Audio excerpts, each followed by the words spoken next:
A Rose Bowl, one of those ultra rare Dallas Rose Bowls. You know, the old sunset right over the interstate. Just beautiful. Your grandfather probably told you about those Dallas Rose Bowls. Haven't seen one in quite a long time. And by that I mean ever. But here we are. Alabama, Notre Dame. It's the Friday early kick. It's the 4 p.m. Eastern Time kick on ESPN. Bama is favored by 20 points. The good old Quinty spot here. Let me start with this. Okay, there's a number of different directions we could go. The Landon Dickerson injury for Alabama at center. How big a deal is it? Well, it matters. Don't let anyone tell you otherwise. Alabama or elsewhere, don't let anyone tell you it doesn't matter. It really matters.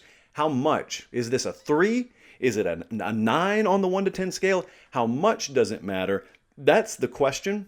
And so what I have in my mind is I think it'll matter. Like I certainly think they lose a little bit of thump in the run game there. I mean, Landon Dickerson was a really good two-way. Pass pro, run blocking, like he was plus in both categories.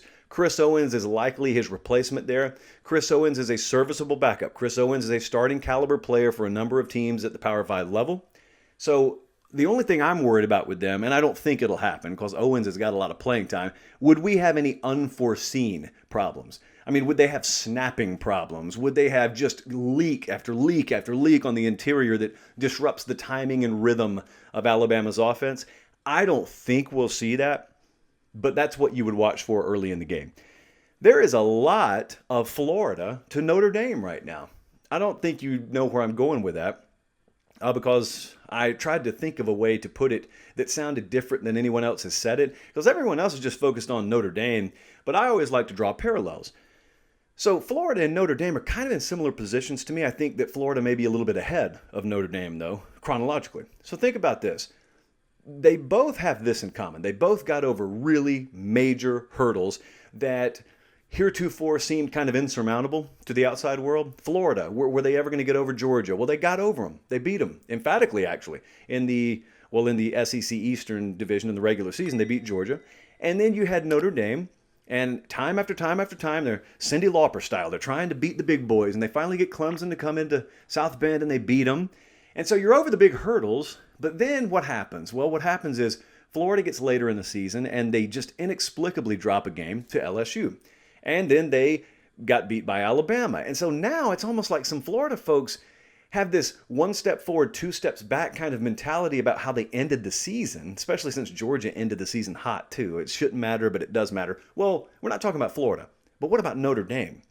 See, Notre Dame, they just had a big setback against Clemson, but they're still in the playoff. What if let's just entertain this for a second. What if they were to get beat by Alabama by 3 touchdowns? That's roughly the spread. So they lose 42-21, somewhere in that range. Your last 2 outings, after having validated yourself seemingly at the beginning of the year or in the middle of the year, will have set you 2 steps back, and it will feel a lot like years past. And I don't know that that's going to happen. I'm certainly not ready to predict the game quite yet. That's what the video is all about. But just think about that. Because it's really funny how perception can change and can surge and wane week to week. I'm going to assume that the upset is possible here. If you've watched or listened to the show for a while, you know anytime we're entering one of these games where it's got a big fat point spread on it, well, the first question we ask is, could the upset happen?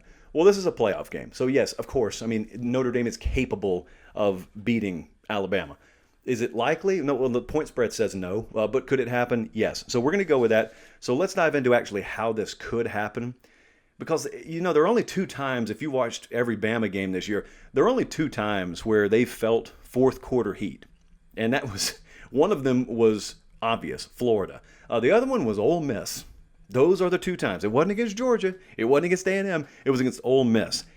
But neither of those teams could get a stop. There was no point in those games where you watched your TV screen and said, all right, that Todd Grantham defense for Florida, they're going to stand up right here. That Ole Miss defense, they're going to stand up right here. That was never the case. And so it was a different kind of feeling. Even though Alabama, the scoreboard told you the game was close, as long as their offense kept going out on the field, as long as there weren't these series where several onside kicks were recovered or something like that, you did not feel like they were in legitimate danger. Well, that leads us to the natural following question, and that is, can Notre Dame's defense get some stops? Like, how many stops can they get? Do they meet that freeze point that we talk about a lot? Because I'll be honest with you, Georgia's defense, when they played Alabama earlier in the year, was at least comparable to what Notre Dame's putting on the field right now, and Bama put 41 on them. Texas A&M had a very high caliber defense, and they do have a very high caliber defense. Bama put 52 on them. So you figure, I mean, if I'm being conservative here, and it's crazy to say this, but I think I'm being conservative when I say I think Notre Dame would need 38 to start entertaining the idea of winning this.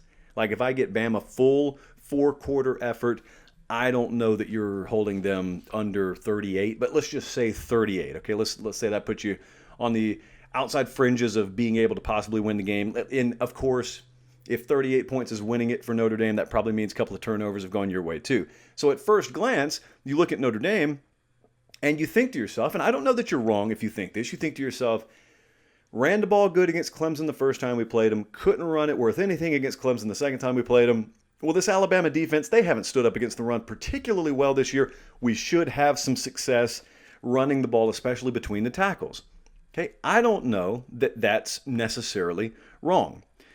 But in order to do it consistently, and in order to actually give yourself a winning blueprint doing that, you better be able to create some run-pass conflicts, especially for those linebackers.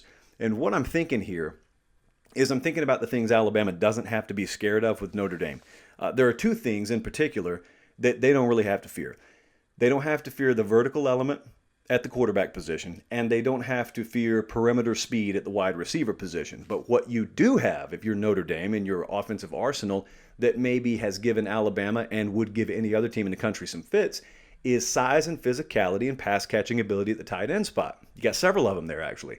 And so I sat there and watched Kyle Pitts catch, I think, 25 or 30 passes over the middle last week, whenever the SEC title game was against Alabama. You start to do that a little bit, then maybe you loosen that box up and you can run on them, because this is not a stone wall Alabama run defense. But if they don't have to fear certain elements, and history tells us if you don't have that precision assassin type quarterback and they don't have to fear that, even if they look like they may be a little bit down relative to Alabama standards, they can clamp down on your run.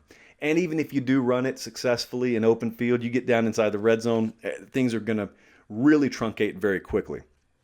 So just kind of think through that, and then also consider how unfamiliar the territory is going to have to feel if Notre Dame is in position to win it.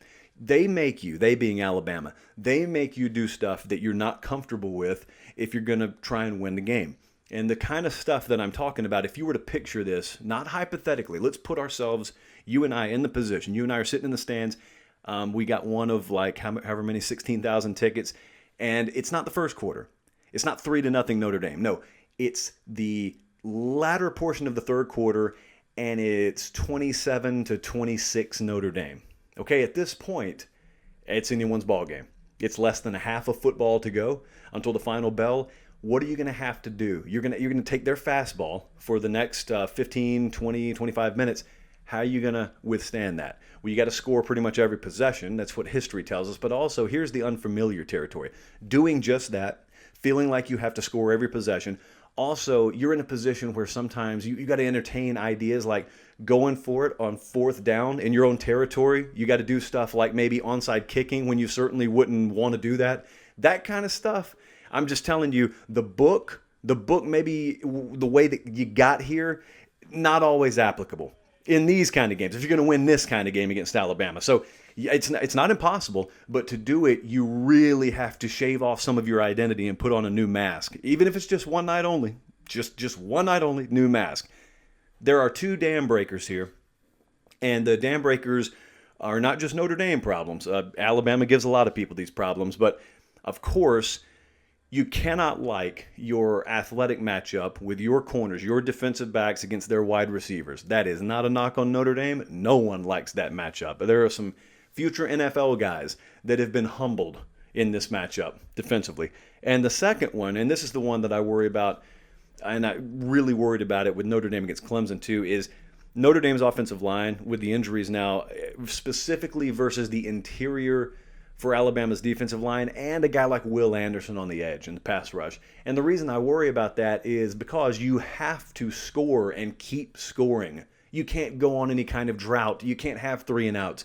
You can't do that. You can't get behind the sticks 2nd and 16. You just can't let that stuff happen, even 2 or 3 times Again, that's what history this season tells us it takes to compete with this Alabama offense.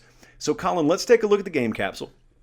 We didn't have game capsules for conference championship weekend, and a lot of you almost rioted. So Director Colin has been so kind as to put the game capsules back together, and this gives you an idea of what our model thinks versus the Vegas odds makers.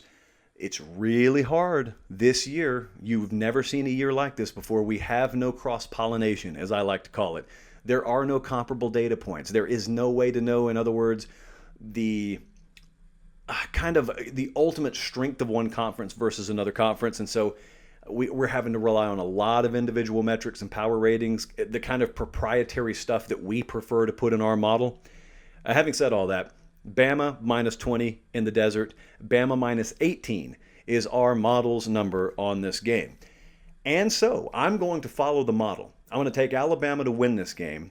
I am going to lean ever so slightly to the Irish plus 20. This is not a game that I will be wagering on personally. It's not a game I would recommend you wagering on, at least when it comes to the traditional side here. I don't really have a feel on the total either. But for the video's purposes, give me Alabama to win. Give me Notre Dame plus 20.